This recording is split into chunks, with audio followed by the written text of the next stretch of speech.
Hello mga kababayan natin. Hello. Yan, may pakikilala ako sa inyo.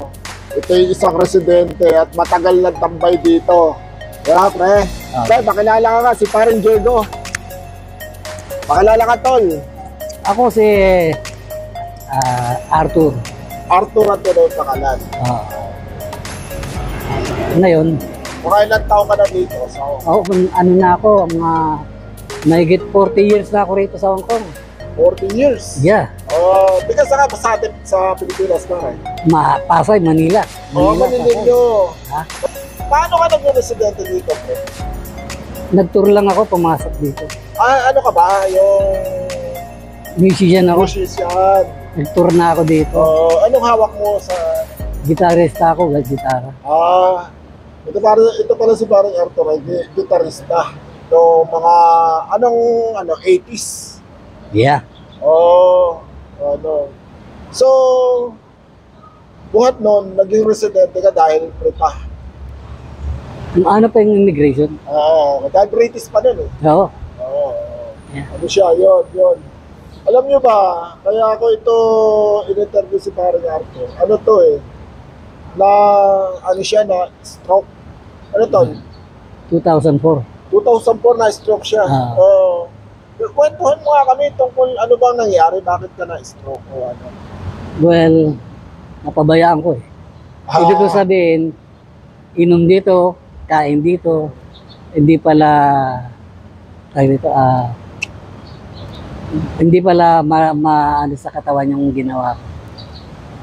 Very disaster. So napabayaan mo yung katawan mo. Yun Correct. Tamang ano doon. Dahil masarap ang buhay dito. Yun, totoo naman yun. Masarap talaga ang buhay dito sa Hong Kong. Yeah. Hindi naman kaila sa atin yun. Kaya ka na-stroke. Yep. Yeah. At saka, I think pagod na rin yung katawan ko. Kasi nagtatrabaho ko sa construction bago nagsamtali sa nagtutugtog pa ako. So double job ang ginagawa mo? Correct. To earn. Kasi may target ako eh. Okay. May prospect ako eh. Kaya I did it. So may plano ka no sa buhay. Kaya talaga sinasagad mo yung trabaho. Exactly, yes. So napakagaling din ano. Siguro mga plano mo yan sa Pilipinas. Yeah. Yes. Sa buhay mo, sa buhay ng pamilya. Exactly. Yes. Kasi alam ko na yung buhay ko sa Pilipinas eh. I don't know, para for me, tagilid talaga dahil I'm not on the rich, mayaman na tao eh. Nasa level baba lang ako. So talaga gusto mo mag-ipon? Hindi, gusto kong iangat ang buhay ko, pati yung pamilya ko. Okay. Kaya ginawa ko yung sacrifice na yan. I see kasi making a lot of money rito sa yung kasipagan. Tama. The pera is here. Tama. Totoo naman. Kabayan natin. Talagang magsipag ka lang dito sa Hong Kong. Talagang makakamit mo yung magandang tawag dito yung sa pera, di ba? Talagang mangyayari. Maging wise ka lang. Correct. So, maiba ako sa'yo, pre. Bakit, paano nangyari at ikaw ay na-stroke? So, mga ilang buwan bago ka naka-recover? I think mga mahigit 1 year din. Kasi sibiran tama ako eh. Naka-wheelchair ako for 1 year eh. Yep. Sa hospital yan ha. Sa hospital lang Hong Kong. Severe? Severe, ibig sabihin, malupit yung tama. Mabigat. Mabigat, And siyempre, yung mind ko na ibang parang nawala ng hope yung buhay ko dahil sa experience ko. Hindi ka naman tawag dito yung nakaw-matos. Hindi.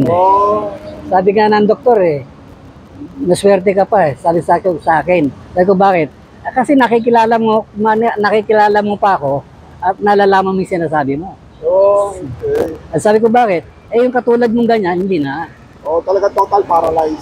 Tsaka Way out na yun, wala na, mahirap ng ano yun dahil talagang ano. Pero ikaw ano ka pa, maswerte ka dahil yan ang magandang ginagawa sa nangyari sa'yo na alam mo yung sinasabi mo at nakikilala mo ako. Yun ang pinakamagandang sign. Yes. Oh. Sign. So mga kabayan, may maganda palang sign pag ikaw ay na-stroke, yung nakikilala mo pa yung kausap mo. Di ba, pre? Correct. Araw-araw akong in-interview dyan dahil inaabangan nila yung progreso ko eh. Tinitignan pala nila. So every time na magbibisit nila ako sa ospital, ang mga doktor, exactly tinatanong yung oras, where are you, anong pangalan mo? Ganun lang ang ano. Yeah. Para makita nila kung yung memory mo gumagana pa. Exactly. Kung nandito ka pa. Okay. Yan. So napakaganda talaga ng yung medical dito sa di ba? Yeah. Yes. So ipagano mo nga sa amin, pre, yung sa mga kababayan natin dito kung gaano kaganda yung medication dito sa Hong Kong. Wow. I can say sana na-experience nyo rin kasi maganda ang kanilang treatment sa atin. Hindi sila dinidiscriminate. Tama. Ano lang sila, equal. Tama. So just do your best at yun na nga. Ingatan mo ngayon ang kinakain mo. Yan ang sinabi sa akin eh. Yun. The food you take. Pare, meron kasi mga kapwa Pilipino sa atin na takot silang pumunta sa hospital dito kasi baka daw, alam mo na, yung medyo pag-aralan lang sila, mga bata daw yung totoo ba yun? Ano yun eh, hindi ako Base sa experience mo, yung halimbawa, siyempre na-hospital ka dito, di ba? Yes. So, sabi mo, okay naman sila, walang discrimination, walang halos pantay-pantay. Yeah. Ikaw ang makakapagpatunay sa kanila na talagang yun, di ba? Yeah. Totoo. Yeah, totoo. I think yung mga balitang yan, maybe, tawag dito, tinatawag na malas ata yun eh. Talagang inabot ka doon. Inabot ka rin eh. Sorry ka na lang. Dahil ako, tinreat ako ng tama eh. Pati gamot ko, tama pa rin eh. So, I survived. Tama. Mostly naman talaga dito sa Hong Kong. Sa tingin ko lang kasi hindi pa naman ako nakakarap. Pero parang talaga yung treat nila, isi-save ka nila muna. Yeah. Di ba? Yeah. Hindi ka dahil dyan sa atin sa Pilipinas. Pag talagang alam nilang medyo tagilid ka, hindi ka na-treat. Saka isa pa, hindi ako pinagbayad. Yun ang pinapaganda doon. Kasi sinabi ko naman, tinanong ako sa akin, sa loob ng isang taon, ito na ang bill payment mo, sabi sa akin. Tapos, paano mo babayaran, sabi sa akin. Ang sagot ko sa kanila, gusto kong bayaran yan eh. Pero at the present, what I can do? Tama. Kung gano'n sa yung pinapaganda dito talaga. Diba? Ano yung social welfare yung sumasagot? Pati yung yung gobyerno, yung ospital. Social welfare at saka ospital, nakatutok sa'yo. Gusto nilang malaman yung view, yung sasabihin mo sa kanila. Na totoo yung sasabihin mo. So talagang talagang dito kinakare talaga nila yung buhay. Correct. Okay. Tama ka. So yung mga kababayan natin, huwag matakot. Yes. Di ba? Yeah. Kung may nararamdaman, di ba, pre? Yes. Check up at magpa-combine. Yeah. Di ba? Pre? Totoo yun. Yun. Ila mo siya. Kasi ngayon, yung mga taga-China doon, nagpupunta rito to give birth. Mahabol nila isa yun yung mga residente sila dahil dito pinanganak yung anak nila sa Hong Kong. They thought, isasama na sila paglaki na ng bata. But actually, inalis na nila yan eh. Kasi nga, alam nilang mangyayari yan eh. Tama. So talaga yung medication, kaya pumupunta sila dito, yung mga taga-China dahil sa medication. Exactly. At saka maganda yung treatment. Maganda yung treatment. Saka yung nila, yung kanilang mga hospital dito talagang high-tech na, di ba? Yeah, that's right. Yes. Tama yun. Totoo yun. Kababayan ko.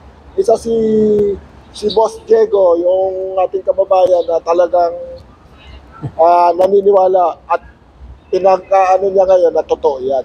Diba? Pinatutunayan. Kita mo? Totoo yun. So ilang taon ka na, pre, actually mga kababayan, baldado yung paa mo, di ba? naipilit ko lang maglakad dahil kung hindi ako naipilit, kung hindi ko ginawa, wala akong trabaho, wala akong pera. Binibigyan ako ng gobyerno ng pera, yes. Pero may pamilya ako eh. I didn't rely on that. Maliit eh. I have to do something. I have to find a job. Oo, tama. At hanggang ngayon may trabaho siya. Baldado siya pero may trabaho. Yan ang buhay dito sa Hong Kong, di ba? Yeah. Yan ang pinakamaganda. Kahit baldado ka, hindi ka dinidiscriminate na hindi mo kayang gawin yung isang trabaho. Correct. Diba? Yun. Sana sa Pilipinas mangyayari din yan. Hindi yung kabaldado ka na, wala ka na nga silbi sa buhay. Di ba, Tol? Kaya pagka binigyan ka, isa na nga ako, binigyan ako ng pagkakataon, I do my best. Ang ano pa ang magagawa ko, I will do it. Hindi ko pababayaan. As well as, para malaman nila, may malasakit ako sa hanap buhay ko. Tama, totoo yun. Number 1 po yun eh. And that trust will develop. Tama. Yan ang maganda. Kaya sa ating mga kasamahang mga Pilipino, huwag tayo mawawala ng pag-asa kahit tayo baldado na. Di ba? Di ba totoo? Exactly. Ito, patunay na buhay si Diego. Tignan mo naman, naglalakad yan sa taas. Saan ka ba dito, pre? Galing ako sa nagbasa ko, naglakad ako papunta rito. Oo, kita mo, naglalakad pa yung papunta rito para lang may paglaro ng chess dahil tapos na yata siya sa trabaho. Ano yung pleasure mo na lang ngayon? Yes! Pleasure, tama ka. Pag, syempre, ano bang gagawin mo sa bahay? Kinwestiyon ko rin, inano ko rin sa doktor yan eh. Kasi chess player ako, may tension nito eh, sabi ko sa kanya. And baka maapektuhan yung pag-medication ko dahil dyan. Ang sabi ng doktor, no. Mas mabuti pa, mag-aral ka pa ng Mahjong. Para talaga yung memory mo. Correct. Sabi ko, paano yung Mahjong? Kasi iniisip mo, 4 yung tao ka, di ba? Meron kang bara, inaano mo yung bara, therapy yan eh. Hindi kaya talaga sugaro lang yung doktor na yon. Hindi naman. Sabi na ituturo sa'yo, Mahjong, hindi ba pwedeng sabong? O kaya ay Caracruz. Mga kababayan natin. Si Diego na nagpapatunay na hindi lahat ng baldado ay wala nang magagawa sa buhay. Amen. Yes. Kaya kailangan pagsikapan natin yung mga gagawin natin at saka yung sa katawan, Tol, di ba? Correct. Ano ba yung sasabihin mo sa katawan? Yun lang, yung, siyempre, exercise. Kailangan yan. Tsaka yung pagkain mo. Huwag kang sumusobra sa mga kinakain mo. So lahat na sobra bawal. Exactly, pare. Ayun. Diyan ka babanatan eh. Mahirap na ma-recover yun. Tama, At saka may the best talaga, love yourself. Yeah, yes. Kaya yun ang sabi sa akin ng doktor, lalabas ka na, yung pagkain, yung kainin mo na bawal sa'yo, please don't take it. Kaya hindi ko na kinain. So ano ba yung pinakang magandang maipayo natin na kainin nyo araw-araw, kagaya ng dinakdakan, papaitan. Deadly yan, pare, deadly. Deadly, belly, mga dinuguan. Deadly, pare. Puro deadly yan. Yan maganda. Kung kakain kayo, siguro, huwag naman masyado, di ba? Gulay, isda. The best. Tsaka prutas. Prutas. At saka huwag ka lang limutang exercise. Diba? Yes, number 1, exercise. Ano ba naman yung 30 minutes na walking? Yes. Hindi na naman siguro sa iyo yun, di ba? Correct. Ito nga si Diego baldado na nag-walking pa. Di ba? Okay. Mga Brad, maraming salamat sa bago nating kasama dito si Diego. Maraming salamat. Welcome. Sige. Okay.